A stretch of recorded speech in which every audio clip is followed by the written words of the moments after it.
So I took over her note now with Shell Point and made up all of those payments. And I closed on a property that appraised at closing for $845,000 with only paying about 110. And then now it's worth, after putting about 200 into it, it's worth 1.2 million. All right, guys, here we go now. It is time to unlock more doors to deals. We're real estate investors here. We're real estate agents here, and we all have one thing in common. We believe that we can. We can live the life of our purpose. We can create financial freedom. We can build a better life for those that we love, and we can live the life of our dreams. I don't care if you're trying to do your first deal or your 500th this year. You can get to the next level, and we're here to help. Welcome to Doors to Deals. I'm your host and founder, Jim Manning. Today's episode is with Maria Giordano, and it's all about how to negotiate like an expert, and it can be found on doorstodeals.com/009. Maria was in a past life a trauma nurse and has been featured on ABC, Good Morning America, Wall Street Journal, and various other publications. I'm also fortunate to be able to call her a friend of mine. She's a wonderful person. And since I did this interview, just so you guys know, I've actually replayed parts of it 4 or 5 times for our team. And I wanted to make sure that I really grasped onto her approach. I love how she softens and positions her cash offer when it's probably lower than what the homeowner wants to hear. So one of the most important things that we can do during the offer process is to stay in rapport with the seller. And she has an excellent way to do that. So when we give them an offer that they don't want, this does impact rapport. So it takes some skilled communication to make sure that relationship stays intact. And I love how she does it. So anyway, she also has a website, realestateprofitsystems.com. If you want to learn more about her, definitely check that out. Let's get going on this interview, guys. Okay, so let's get going on this. So Mariah and Maria. Or, dang it. I was going to mess that up, and then I did. So weren't the on. Pressure. Yeah, it's the pressure. Apparently I have this thing with Mariah and Maria, and I was really nervous that I was going to introduce her wrong because Maria is a buddy of mine. We're in a mastermind, and we see each other 2-3 times a year. And when you're in mastermind, and you never mess up my name when we're together. So no, I don't. Yeah, I don't. And so you really get close with people that you're in groups with, for those of you that have never been in a mastermind, because you share intimate stuff. So the connections, even though we only see each other a couple of times a year, the connection between us is a lot kind of deeper than a normal relationship that you would see a few times a year. And so I was all nervous that I was going to botch Mariah, and then I did it anyway. Gosh darn it. But anyway, a background on Maria is, gosh, you're one of the most talented individuals I think I've ever met in my life. So you've been featured on TV, what was it? It was ABC. Yeah, ABC and Good Morning America, Nightline, been in the Wall Street Journal, Investors Business Daily, Realty Track has done a couple of articles, a few things like that. So. Yes. So that's incredible. And I've heard a lot of the background, a lot of your stories, a lot of the ups and the downs, and just from a negotiation standpoint, I was really excited that I was able to sweet talk you into pouring into our group, because I do consider you an expert at that. And I just thought that, that would kind of be a topic. I know you've talked on negotiation quite a bit before. But really, this is just, kind of from the bottom of my heart. Thank you for being on this. I really appreciate it. I've been, since you were willing and able to kind of come in and pour into the group, I've been so excited about this call. So thank you. And why don't we just kind of get rolling? You want to just kind of give everybody a little bit background on your story a little bit, and then we'll kind of get into some of the negotiation stuff. Yeah, sure. So gosh, I, typical, Midwest girl. I actually grew up in Wisconsin. One of 5 kids, brought up to believe in that whole American dream where you go to school, work real hard, either go on to college or you go into the trades, and you'll be able to, kind of provide for you and your family. My father was a electrician, master electrician, did big commercial union kind of jobs, and my mom was an insurance agent, and my dad really wanted me to go into becoming an electrician. Problem is well, as you guys know where you're at, there's this little thing called winter. And it gets really cold in the frozen tundra, as we call it. And so instead, I decided to go to college when I became a nurse and, had 2 bad marriages, whatever, no child support. And before you know it, I'm having a hard time paying my bills and all that kind of stuff and, feeding my kids. And my parents had gone into real estate when I was younger, but I saw how it just, back then, we didn't have all the tenant background screenings and everything. And I saw them get their properties back that were just like trashed and awful. But I knew that, passive income was pretty nice. Problem is that when you want to get into it, who do you turn to for advice? Well, everybody who's either never done it before and is fearful of it, or people who've done it and done it poorly. So I kind of sat on the sidelines for 2 years, sucked in all the information I could, and then jumped in as a fix and flipper, because we all know that's the easiest part. And literally, I got a mentor. And from the first property I got in less than 6 months, I basically was able to quit my day job as a nurse, working days, nights, all that kind of weekends and holiday stuff, and be a full-time real estate investor. And, the first property I got, I actually did an inspection on it, which is, I still recommend people do it, but it was crazy because the thing had no roof. I mean, it had skylights where you look up and it was like the sky. And my father was just retiring. So I sent the inspection report to my father, who's like this union guy, do it right kind of thing. And he flew out to Arizona. I was in Arizona at the time, and he flew out to see me in Arizona because he thought I lost my ever-loving freaking mind. He's like, did you not learn anything from everything your mother and I went through? And he's reading the inspection report. Everything's like substandard or missing, And I'm like, I know, Dad, this is great. Well, when you talk to people who've never done flipping and stuff, they don't understand that. So we came out, we did our first property, made almost my entire annual salary as a nurse in less than 45 days. I was hooked, and so was my father. It was like our first of many daddy-daughter properties. So it was really cool. And then after a few years of doing lots of fix and flips, Jim, I'm sure you can relate. I got kind of, I don't want to say burnt out, but I realized I traded one job for another job. And then I started looking for passive incoming rental properties and started building my rental property portfolio. And that's really where the negotiations came in, because my husband Gary and I always had this philosophy: if you have to put a lot of money out there, we're going to flip it. But if we can do terms and different creative strategies, which is what we built our whole portfolio for our rental properties on, then we're going to keep it. And so that's kind of how we had to get really good at negotiations. So that's kind of where we're at today. I do some flips. I've done some ground up spec builds, minor land division kind of stuff. But I'm more into the holds right now, especially where the economy is right now. So you're really looking at, what's your exit on these holds? Are you thinking like forever? Or are you thinking like a 10, 15 year play, or what are you typically doing? So I go in, anytime I look at any property, I have multiple different exit strategies.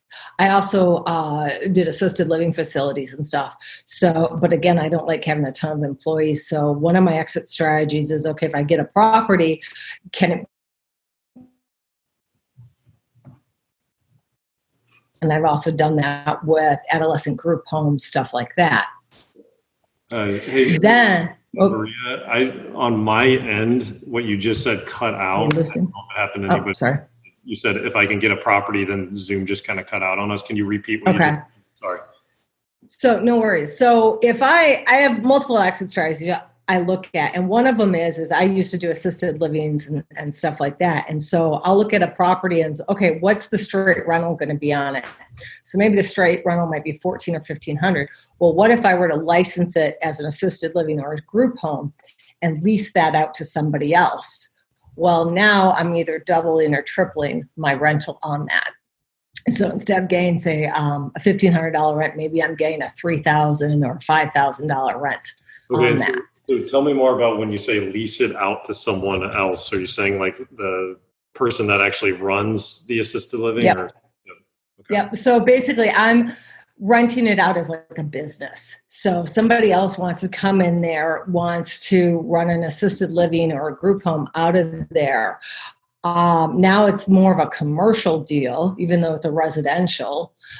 So I'm able to charge a much higher rental rate. And so there's more things I can do with it. I also used to do Airbnbs. And one of the things with my coaching students, I've always said, it's great if you're going to do an Airbnb, but you still need to cash flow it if something like what's happened in today's market happens and you can't rent it out as a vacation rental. You now have to rent it out as a regular straight rental.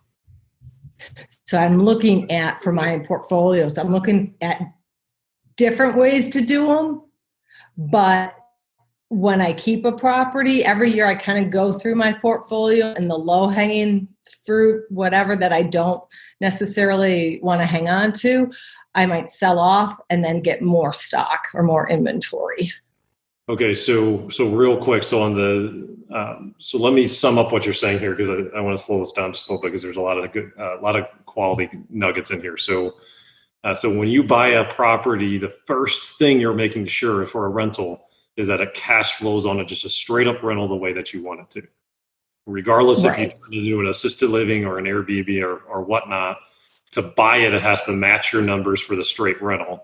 And then if you can optimize the profit, you can make more on it through these other exits, great. But it's still working for you within that initial straight rental strategy, right? Okay. Exactly. That's awesome. No, that's a great approach. Okay, so as far as the exits go, is there any other rental property exits that you've been doing? Or is it more just... Well, most of my rental properties I'm doing on rent to owns or lease options when after I acquire them. Being that I've never had issues with my tenants coming back to me, and most of my tenants stay 6+ years. But I just like the idea of getting that option fee up front and getting that cash flow every month. And really, other than some maintenance stuff, I don't really have to worry about much in the way of maintenance. I don't get phone calls. So that's something else I do with my rentals. Have you ever tried to wholesale the lease option, like Jason Courtney does that a little bit, or like Joe? Yeah, some of those guys do their wholesaling on them. I have not. I've had some of my students do some of that stuff. And if it's like a property that I'll go and look at, but maybe it's outside my core area that I like to stick in, that I might do. Okay, so let's dig into, so you mentioned kind of like negotiating these deals a little bit. So you mentioned, hey, if we put a lot of money into it, we typically want to flip it, but if we can negotiate terms and conditions, we want to do a rental. So kind of take me down, explain that a little bit more on when you're talking with a homeowner, what you're looking for, what you're trying to accomplish there. Sure. Well, when you're talking with a homeowner, what I found that one of the things that most investors, I don't want to say necessarily mess up, but get wrong is that they talk too much. And one of the first things that I teach my students is, look, you got to ask a question and then just use silence. So I think one of the number one things you should have in your tool belt for your negotiations is the use of silence. Because in the silence, even though it feels uncomfortable, people don't like silence, that's where the money is. So when you ask a question, wait for that seller to respond and then pause. I always tell people, count to 10 really slow. Chances are you're not going to get to 3 or 5 before that seller is going to respond because it's just as uncomfortable for them. So I think silence is a huge thing. The other thing that people do, go ahead. Okay, so literally you count to 10 after you ask a question to discipline yourself to actually wait and listen. So that's great. I haven't actually thought of doing it that way. I love that. I mean, because think of it, when we're uncomfortable, most people have a tendency to talk more. And it also works when you've got a deal done, stop talking, because you can talk yourself out of a deal too. And then the second thing going along that same line with the silence is what I tell people is to stop the schizophrenic in your head. When you're talking to a seller and find out what their problems are, too many times people have a tendency to go over how they're going to be answering the question or what they're going to say next, instead of thinking about what that seller is revealing to them or saying to them. So they're listening to respond versus listening to understand. And that's, again, where silence comes in. It's okay for you to turn to that seller and say, okay, just give me a second. I need to think about this. Or let me see if I understand what you're saying, and just repeat back or mirror back part of what they said. So I mean, we're on the same wavelength here, because I was literally going to add that in. Like, if you're fully listening and you're not quite ready to respond, all you have to do is just say like the last couple words that they said, and just say it again in the form of a question, and then they'll keep going, and then now you have time to think through, okay, well, now this is what I need to do, or maybe you need more information because you're not quite sure what their problem is. Or maybe you've got it completely wrong from what their problem is, and it gives them the opportunity to correct you. Because the one thing I've noticed from having kids on up to dealing with adults is people love to correct people when they think they're wrong. So if you're thinking their situation is one thing, because you're understanding that, God, this is their parents' house, they must love it, or maybe they're going through a divorce and they've raised their kids here and this must be really hard for them. All of a sudden they may say, no, I've got to move on, I'm done. It's like, okay, now we have a different type of negotiations versus somebody who's trying to hang on to something that's not going to happen. Yeah, when you listen, like I used to, when I first started out in like sales, I had this presentation. I was like, I got to give them all this information. I got to tell them like how good I am, just to make sure that they know. And and people would like give me feedback like, I don't give a shit about you, pardon my French, but okay. And if you have let's say you have the best script in the world that solves for the situation where they're trying to hold on to the house, but the person you're talking, so then you use that script, that the person you're talking to wants to get rid of the house. You just completely are trying to solve a problem they don't care about. And the only way to get there is listen. Now your husband's a doctor, and right. If someone goes into the doctor and he just starts writing prescriptions without asking questions, that's malpractice, right? Like that's like, correct. Like think about it. When you go into a doctor, like they hammer you with 10, 15, 20, 30 questions until and they're going through, okay, what exactly is the problem? Let me make sure I get to it. And then they offer the prescription. Then they offer the solution, right? Right. Cool. Okay. So tangent over. Okay. So you're listening to them at this point, and then let's say that you figured out, okay, like how do you get out of them, like kind of like the loan and like some of the terms, because like you're going to need that information if you're going to do one of these creative deals, right? So what's your approach there? Right. So really, I start by saying something, this is going to sound really ridiculous, but how much is your mortgage? And they'll tell me, and then from there, I'll say, okay, so how long have you had this? And and then I'll ask them, all right, do you mind if I ask him? Feel free to say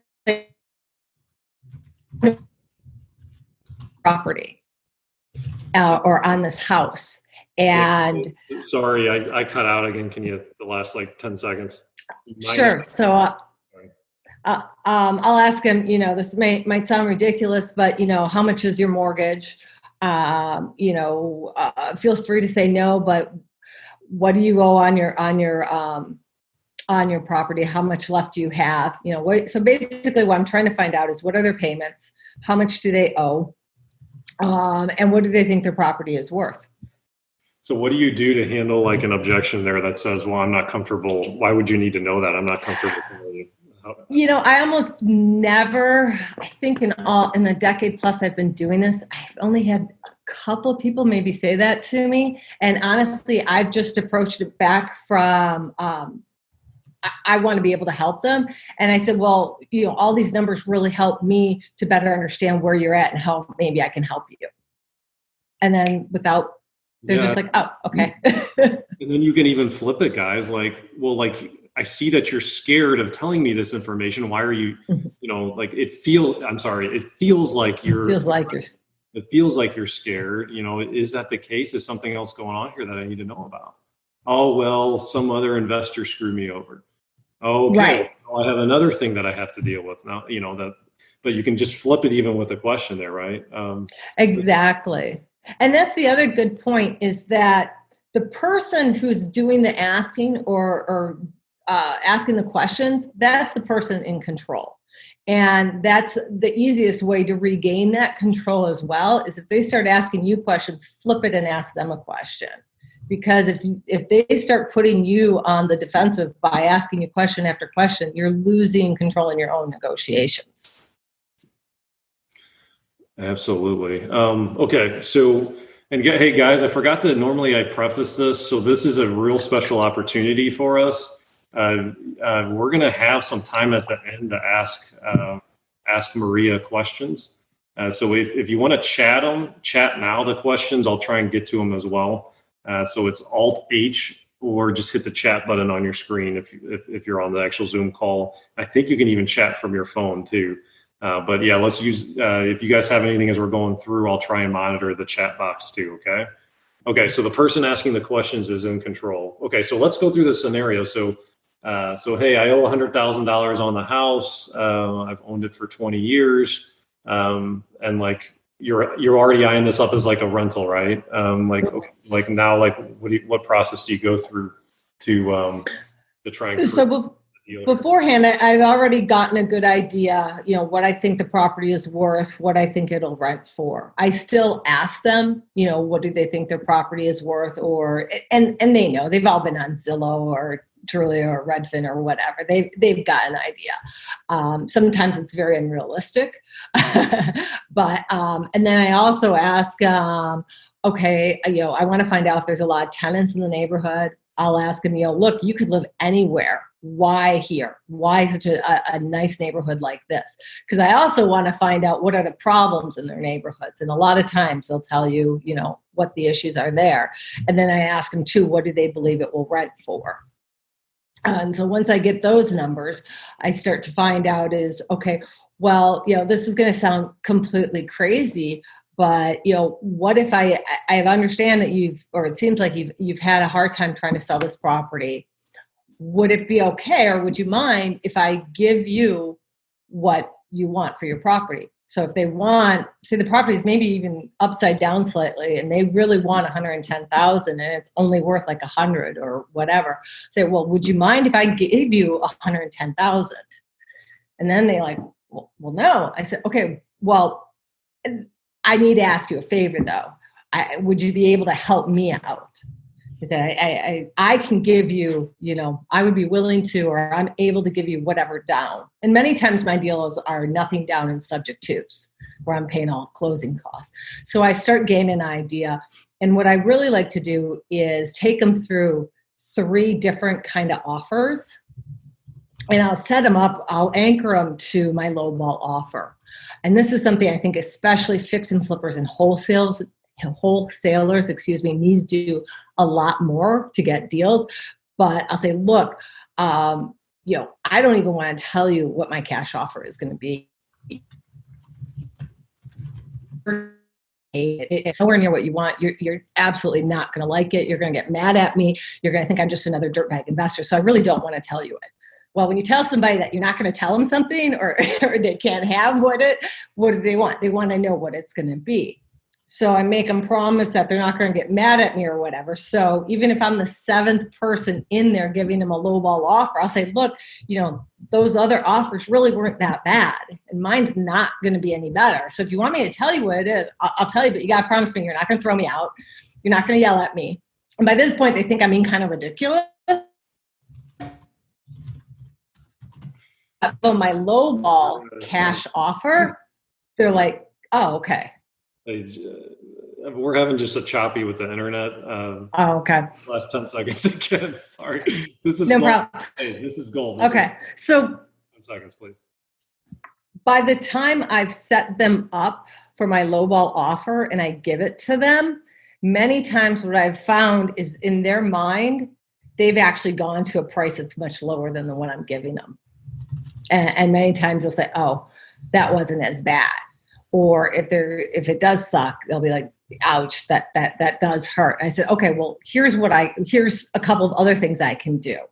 And then I do a some now, some later kind of offer. I do an offer with maybe nothing down, but a higher monthly payment. And then I ask them, I said, look, it seems like you just hate all three of these offers. And usually they do, which is what I want. So then I go back for a fourth offer, which I call my hybrid offer. And this might seem a little complicated, but it's actually pretty easy when you think about it. And I go to them and I say, well, what did you like in the first offer? Well, typically the first offer is my all cash. And they love the fact that it was an all cash offer. Then I go to my second offer. Usually the second offer might be like a higher monthly payment. And they like the idea many times of having income coming in or a higher payment. And then the third offer might be an offer where I gave them more for the property and they like that price.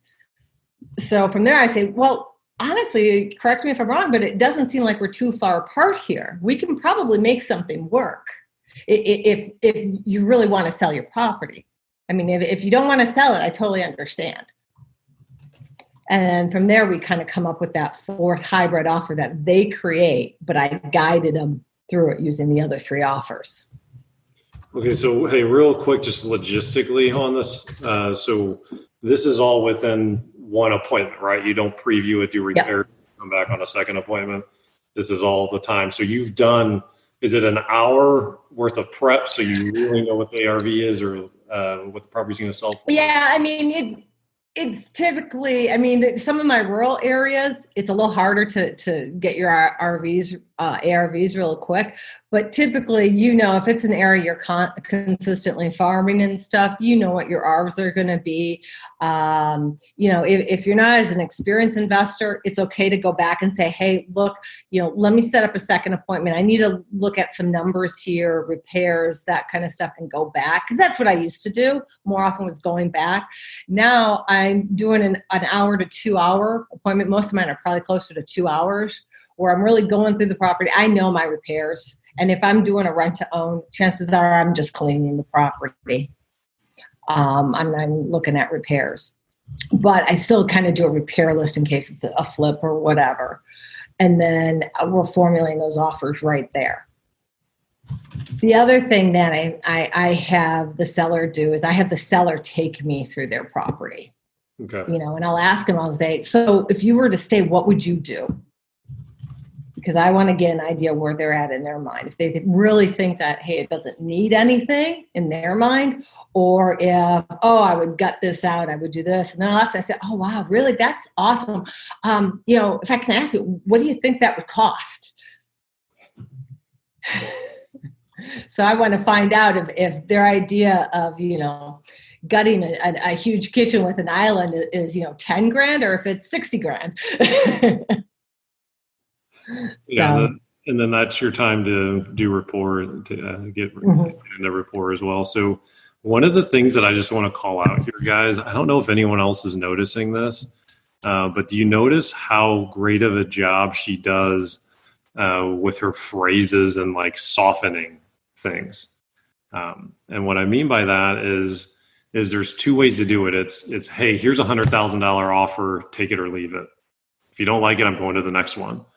But her approach, like I've been taking notes here. Maria said, hey, I promise that you aren't going to get mad at me. These are she's soft, promise you aren't going to be mad at me, but here's my offer. And then I guess before you even present that offer, it sounds like you have 4 or 5 or 6 even softening statements where you kind of add to it to really make sure that you're kind of connecting and in rapport with the individual. No, I was going to say, are you aware that you do this, or is it just subconscious now that you just kind of do it because it's a habit now? Hey there, if you're looking to get the ultimate edge for your real estate investing company, go to doorstodeals.com/invest for more information. Just so you know, a high percentage of the people that we interview on this podcast are actually already Three Doors Network members. And our network members have a lot of extra resources. They have access to an online training vault with over 3 years worth of content in it. They have access to vendor savings like our Home Depot discount. That's literally saved thousands of dollars for members. And we have a weekly group coaching call, and we have a lot of other great things as well as part of the Three Doors Network. So make sure that you check it out on doorstodeals.com/invest. Oh, I was going to say, like, are you aware that you do this, or is it like just subconscious now that like you just kind of do it because it's a habit now? You know, it's become just a habit now. I mean, and I do this stuff with my kids, which is awesome because the stuff works on your kids like you wouldn't believe. They can also reverse that on you as well now, I've just discovered. Yeah, especially if you have teenage kids who want cars and stuff. Oh my gosh. But it also works on spouses. Not that I would know. What I really kind of like when I first started out investing and doing all the negotiations and being a flipper, I did it just because I was embarrassed to be offering this lowball offer, and if I can use this phrase, I kind of felt like a douchebag. You know, it's like here's somebody who I'm asking them, 60 cents on the dollar, 70 cents, whatever, minus 3 pairs and stuff. And I was so green and so new at it. I started saying, look, you're going to hate me. I wanted to leave. That was the thing, is I didn't want to tell them what my offer was. And I found out when I started softening it and doing it like this, I started getting these offers and they were asking me for it. Then I became this experienced investor, and I stopped doing that because I was like, okay, let's give them my offer on to the next kind of thing. And what I realized is suddenly the number of deals I was acquiring went down, or the number of deals I was acquiring, the price points were going up. And it had nothing to do with the market. And when I went back and I started analyzing, okay, what was I doing before that I'm not doing now, or what's different? I realized it was in my setup that I was subconsciously or unconsciously setting this stuff up without even realizing I was doing it. Because when you're green, you're really unsure of a lot of things, but those things can actually help you. And then as you become experienced, and some experienced investors, I think, just get kind of slick anyways, but even if you don't mean to, you just can kind of come across that way if you're not properly preparing your seller to your lowball offer. Yeah. And I mean, it's interesting. And like the mindset on it too, is like the math's the math. Like they may feel it's a lowball offer, but the math's the math, and I have to eat too. I have to feed my family too, right? I mean, right. And I tell them that too. I tell them, look, I said, I want to take care of this property, and I have to run a business. I said, my children, have to eat, and I have to be able to pay my workers and all this stuff. So this is how I can do that. This is how I can help you. Because at the end of the day, they really don't care about us. It's what we can do for them, how we can help them sleep at night. So. Okay. So when you do, so let's recap on the 3 offers. So it's all cash lower, and you typically lead with that, but you lead with that after you've softened it quite a bit. Then the second offer is a highly monthly payment, where you're putting a little bit down too, or like? Yeah, I might be putting a little bit down, but I kind of get the idea. So by this time, I'm kind of getting an idea of if they need help moving, or like one guy I was dealing with, he had promised his wife he would redo their kitchen, renovate their kitchen. So I'm getting an idea of, well, what does he think that's going to cost, kind of thing. Because as we all know, down payments cover problems. And that's why I look at what is their problem? And then, and typically I give them, depending on where they're at with what they want for a purchase price, either I might be slightly under that or right around what they want. And then my third offer tends to be a higher payment or a higher purchase price. And there's really not, but you're really not putting anything into it. Like you're just taking over their loan or. Right. Or I might be doing a wrap, where I'm wrapping their mortgage with a second to them. Okay. And guys, if you leverage the chat function here, I'm just going to assume you guys know what that is. If you're not sure on what the wrap is, just chat away and we can kind of get into it in a little bit more detail. Okay. So then this is really how you do all of them. Let's take in, you kind of mentioned that there was sometimes you go on and there's 5 other offers or 6 other offers or one. Mm-hmm. Do you have any preference on being like the first person in, first offer, the last offer? Do you not care? You kind of just do whatever? Like what's your approach there? Yeah, that's a great question. Actually, I prefer never to be the first one in because I want all those people who don't know how to negotiate to kind of really, I guess to put it bluntly, piss them off.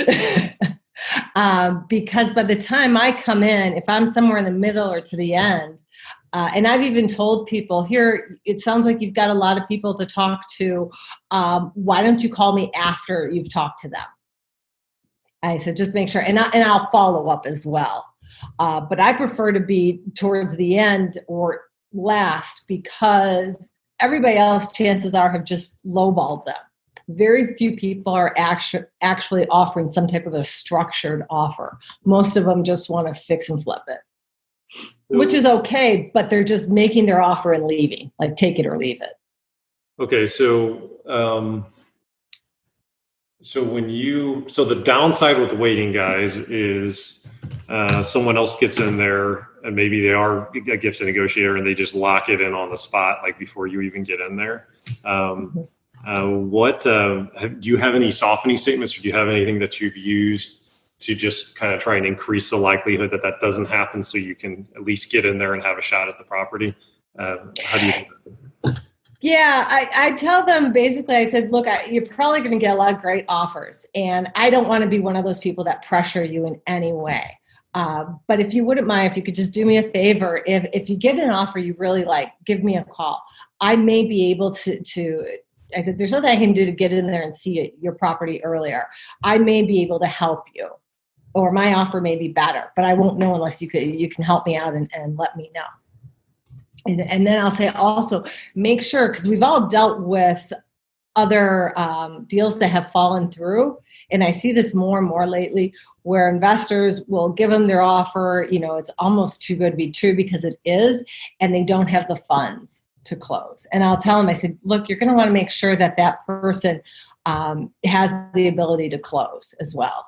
And so I'll give them a couple of little pointers how to kind of test out their what could be considered my competition, but what they want to look for.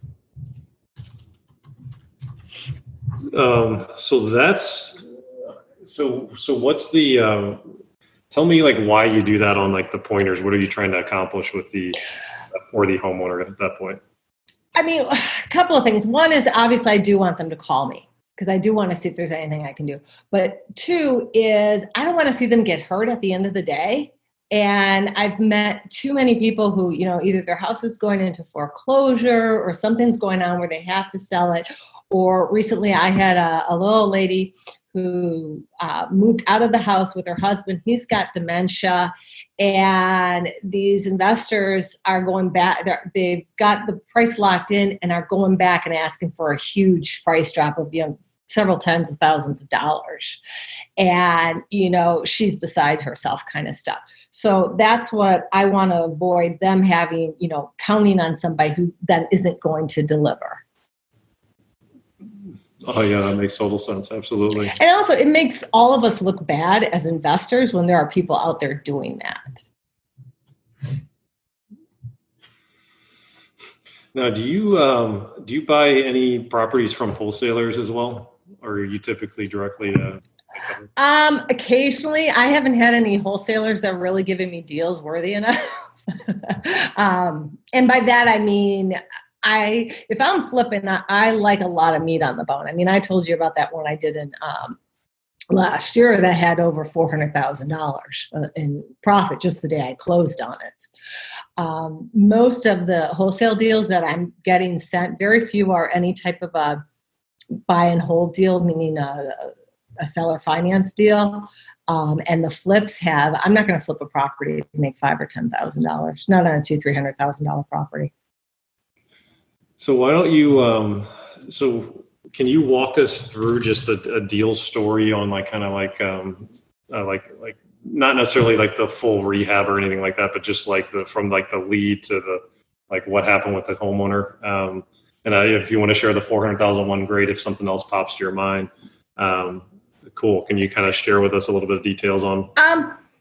Maybe I'll share the $400,000 one because I think people are going to see a lot more deals similar to this coming up, especially with the way the economy is.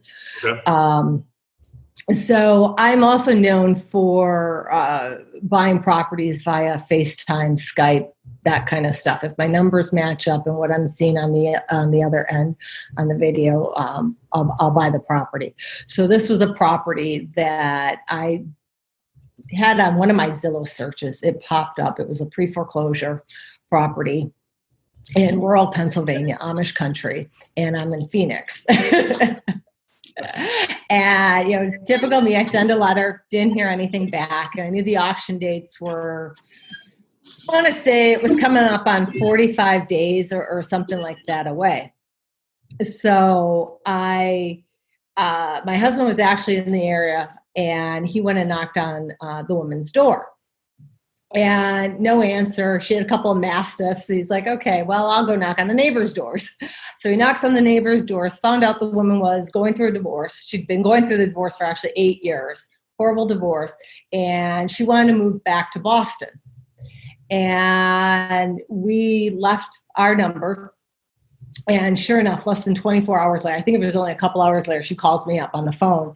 And she said, she's up front honest. She's like, look, you probably know my house is in foreclosure. And I'm like, yeah, I do. I said, however, I really like the look of it. It looks like a beautiful home. Can you tell me about what's going on? So she told me all about her situation. She had 2 mortgages on the house, a first and a second. First, I think, was for $325,000 and a second for $315,000. She was upfront and honest with, she'd wanted to sell it. None of the realtors, even the ones that were friends, could sell it for her because they all wanted to get paid. There's no money in the property, blah, blah, blah, blah. Well, I had a feeling that from doing my comps on the property, it was worth somewhere between $650,000 and $800,000 in its current condition. So I told her, I said, well, what about doing a short sale, that kind of stuff? And she didn't know anything about it. So I started negotiating. I got permission to negotiate, basically like a power of attorney for her to negotiate with both banks. Well, the second was closing before the first. So I negotiated with the second first because their auction date was coming up in less than 30 days. And just like when I'm negotiating with a homeowner, I started negotiating with this bank and got to the person in the loss mitigation department, and they owed $315,000 on the second. And I said, okay, how about if I give you $20,000? And so I'm anchoring them to just how awful and bad my offer was going to be. And I really didn't want to go above 50,000 just because that was my number. It's kind of a game to me. And so the bank was coming back and forth, and finally we settled at $73,000. So I shorted the second for $73,000. Well, amidst my transaction, the first was sold. Shell Point Mortgage had it, and Mr. Cooper had it. And in the middle of this, it was sold to a company called Shell Point. Well, Shell Point goes around and buys bad debt. They buy bad debt that's already in foreclosure, has already gone through all the attorney fees and everything for 10 cents on the dollar kind of thing that they can flip real quick and make a lot of money on. Well, I put a wrinkle in their plans, and they weren't about to short me their note. So I did what's called a subject to on that one. And I told them, I said, just so we're clear, I'm going to make up the back payments, which was with the attorney fees and everything else was about, I think, 45 or 50 grand. And I'm going to take over this note subject to. So I took over her note now with Shell Point and made up all of those payments. And I closed on a property that appraised at closing for $845,000 with only paying about 110. And then now it's worth, after putting about 200 into it, it's worth 1.2 million. Oh, that's awesome. So it's a lot of pieces going on there, but these are the type of deals that we're going to be seeing a lot more of, I think, in the next year or two with the stuff that's going on in the economy. And in fact, I even have a call with a realtor who wants to find out how to do subject twos because properties he can as an investor by doing them. So did you have any other, so the first was giving you like a lot of like kind of the pushback when I think you said Shell Point took it over. Yeah. Did you have any other options you tried to go down, or was like subject to was really kind of like the last thing, like you had to make? Subject to was pretty much, I mean, I could have, if I wanted to put a ton of money out there on it, I could have just cashed out the first, but they kind of were irritating me, so I didn't want to. Like I said, it kind of becomes a game with me. And I told Shell Point exactly what I was doing. I said, I know this is a recorded line, so I want you to know this is what I'm doing. Well, their response to me is, well, you can just send us the check to make up all the payments. I said, no. I still close through a title company. The title company will be sending you that check, but just so you know, the deed is going into my name, my business. So, and again, they're like, well, you can send us the check. I'm like, no, we're not on the same page here. Was there any, so what was so you were structuring that just to make sure they didn't do anything goofy, that you had everything recorded? Is that what you were thinking of? Yeah, well, everybody's worried about the due on sales clause. And that's something you have to let your buyers know about and stuff. And the way I go about things is, you know what, I'm just going to tell the bank what I'm doing. They can decide if they want to invoke that due on sales clause or not. In this property, in this case, I knew I had a ton of equity in it anyhow. I've never had any of my deals where a bank has called the note due. But I just, since they were kind of giving me a hard time, I thought, you know what, I'm just going to tell them, look, I know this is what you're doing. I know you're recording or you're record these phone calls. This is what I'm doing. So we're all on the same page. They never called the note due. They didn't even care. Again, they just are all, even corporations like Shell Point that go around buying bad debt, they still want to be getting their money. So. Gotcha. Okay. So, hey, we have a couple questions that have came through. Is there anything else to add on this one that you think is pertinent, or you want to? Not really. I mean, all it started out with was just finding out what her needs were and how I can best help her. And when you do that, it's, you know, can I structure a deal that will help me as well? So, and never replacing anyone in the quicksand. So was this, and you said you door knocked on this one. Did I hear that right? Mm-hmm. A lot of my deals I'll door knock on. So actually, so that's a question for me. When you knocked and you just say, hey, what do you say? So, well, she didn't answer. In this case, she didn't answer, but typically, like in this case, when someone wasn't home, we knocked on the neighbors' doors. And I was in Arizona, so my husband actually door knocked for me. And he said, hey, look, my wife and I have been looking for a property in this area. We love that house. It's beautiful. You know, can you help us get in touch with the owner, or can you tell us anything about? None of the neighbors in this case knew that the property had been in foreclosure or pre-foreclosure. Many times they do, but in this case they didn't. In fact, they didn't find out for about I think it was 30 or 60 days when the notice was actually posted or whatever. And then they called us to, hey, let us know. But, and then we just build rapport up with the neighbors, because now her first point of contact with us is through the neighbors. So we want to make sure that the neighbors know, hey, we're motivated. We've been looking for a property. We really like the house in the neighborhood. So. And even when I take people outdoor knocking, a real important thing, especially for you guys, is when you knock on that door, back up like at least 10 steps back, because you want that homeowner or that person on the other side to come out. And if you're right up against that door and they don't know you, it can be really intimidating to them. And if you're wearing sunglasses, and this goes for if you're a man or a woman and you're wearing sunglasses, take your sunglasses off, because people want to see the whites of your eyes. They want to know if they can trust you. They're gauging that right there. And that's really important. And that's made a huge difference in that. I mean, I do not like door knocking personally, but I do it because I make a ton of money by door knocking because nobody else is doing it. My oldest daughter is 24. She's legally blind. She's disabled. She's and she likes to door knock. I go door knocking with her. You said she's disabled and she likes to door knock. Okay. Yeah. So do you have any concerns with with the pandemic with door knocking? What are your thoughts on that? Yeah, you have to know, like in Pennsylvania now, Arizona as well, we're under the shelter in place thing, or now Pennsylvania state changed it from shelter in place to stay at home orders. So I would not go door knocking with that. I have other people that are out in Tennessee door knocking because it's a different situation.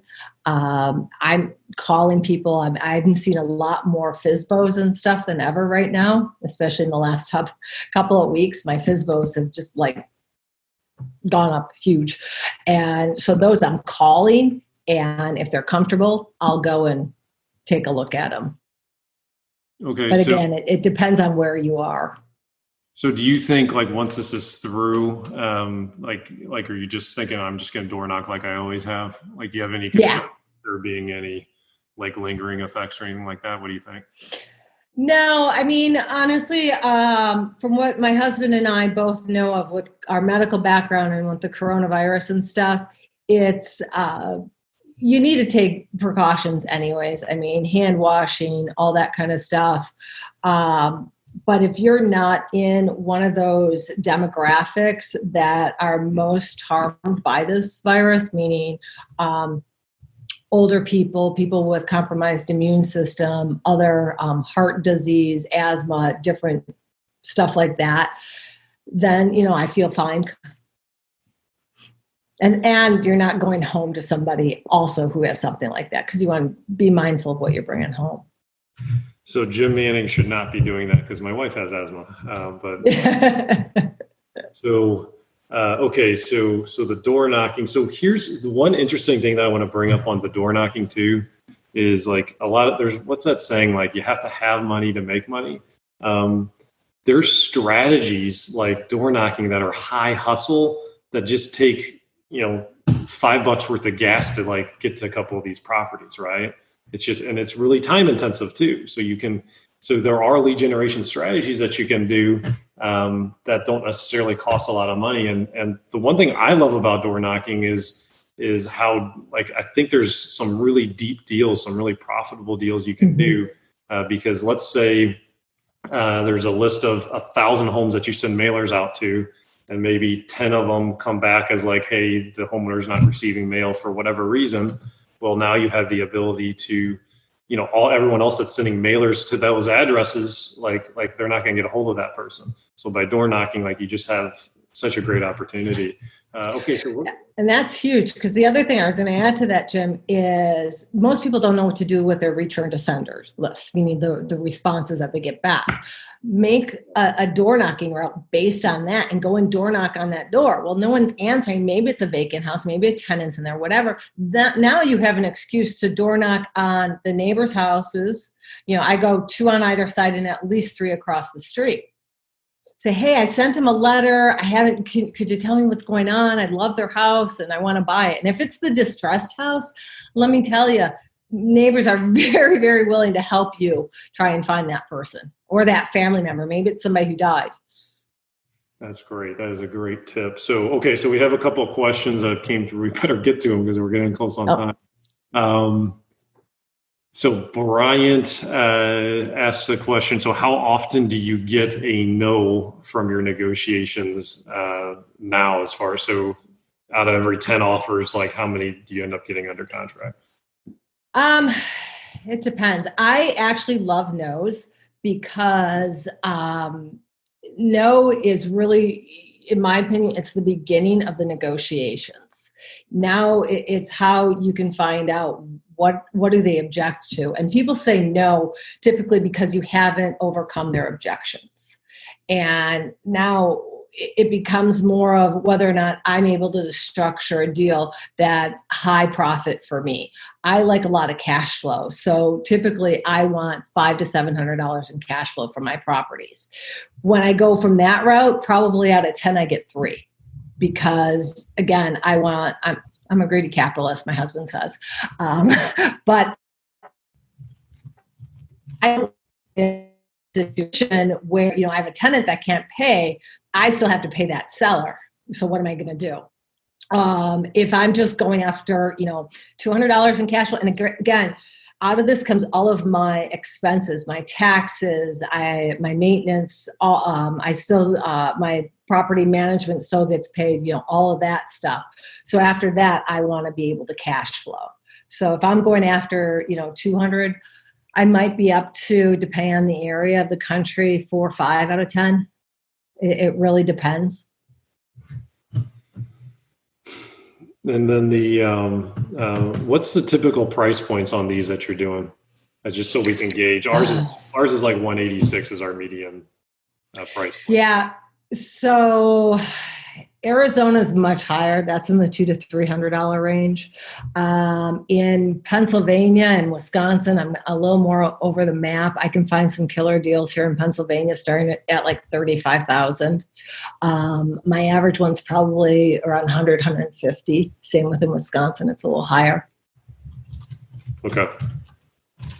That's good enough. Okay. So then, has social distancing right now, is that impacting how you're doing your face-to-faces? Or like, how are you kind of adjusting to that, or what are you teaching students to do to, while we're in this time slot? Yeah. So my students, I tell them that they have to base it on what is going on in their area of the country. And what is their local and government laws?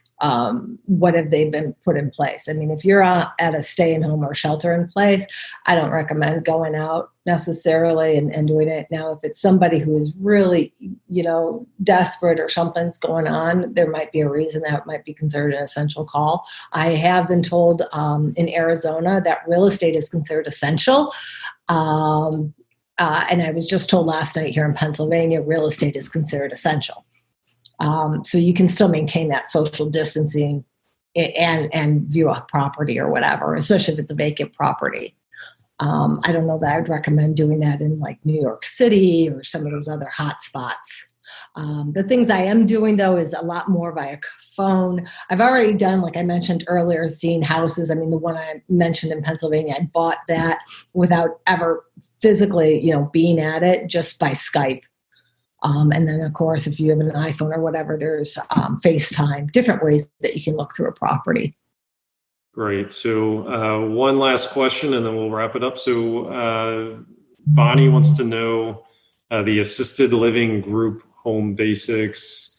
Do you have to have any different type of license to apply for when you kind of move it more to like a commercial use? Is there any kind of like logistics there that you have to be aware of if you're going to turn that rental into an assisted living? Yeah, so if you're looking to do it as a residential assisted living, you have to know what are your town ordinances on that. You have to look and see. So some you can do 10 beds. Parts of Florida, you can go up to 16 or I think even 22 beds and still be considered residential. The other thing is you have to know, okay, if there is another one, within so many feet of yours, can you still have yours licensed as one? So you have to check with your local government, which is the thing a lot of people don't do. And that's within the due diligence period. So if that's something you're looking to do. That's awesome. So what's your like website? If people really I'm sure you have some videos and stuff like that online. Yeah, absolutely. So my website, real simple, all keywords, realestateprofitsystem.com. Oh, well. So realestateprofitsystem.com. So Friend, Maria. Wait. you got it right. You got it right. Oh, wait. Yeah, I did get it right. Line one. Thank you so much. I appreciate it. This has been fantastic. I love the 3 offers. I love the kind of the process. I love how you do the softening statements. I love how you take your sunglasses off when you door knock. Yep. This was cute. So many amazing nuggets in this. So thank you for sharing. If you want to learn more and kind of get more connected with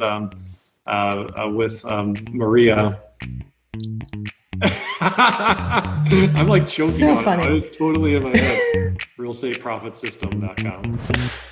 Perfect. Thanks, Jim. For this particular show, go to doorstodeals.com/009. Again, that's doorstodeals.com/009. So go out, live your purpose, and above all else, go after your dreams. Take care till next time.